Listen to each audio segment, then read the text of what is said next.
পিন্ডি থেকে স্বাধীনতা এনেছি, দিল্লির কাছে আত্মসমর্পণ করার জন্য নয়। রিজভী, রক্ত দিয়ে কেনা স্বাধীনতা পিন্ডির কাছ থেকে ছিনিয়ে এনেছি, দিল্লির কাছে আত্মসমর্পণ করার জন্য নয় বলে মন্তব্য করেছেন বিএনপির সিনিয়র যুগ্ম মহাসচিব রুহুল কবির রিজভী। বুধবার 11 ডিসেম্বর রাজধানীর নয়াপল্টন বিএনপির কেন্দ্রীয় কার্যালয়ের সামনে জাতীয়তাবাদী যুবদল, স্বেচ্ছাসেবক ও ছাত্র দলের লং মার্চ উদ্বোধনী বক্তব্যে তিনি এসব কথা বলেন।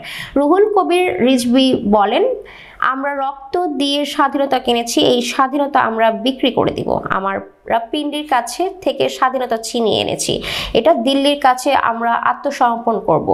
এই রক্ত আমাদের নেই।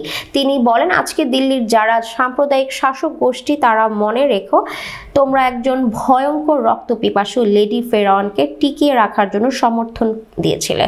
আজকে ভারতের শাসক গোষ্ঠী গোটা পৃথিবীর গণতান্ত্রিক দেশগুলোর কাছে সমালোচিত, অথচ ভারত গণতান্ত্রিক দেশ। ওরা বাংলাদেশের মানুষের রক্তে যে তেজ, আত্মশক্তি, বীরত্ব, এটা দিল্লির শাসকরা বুঝতে পারেনি।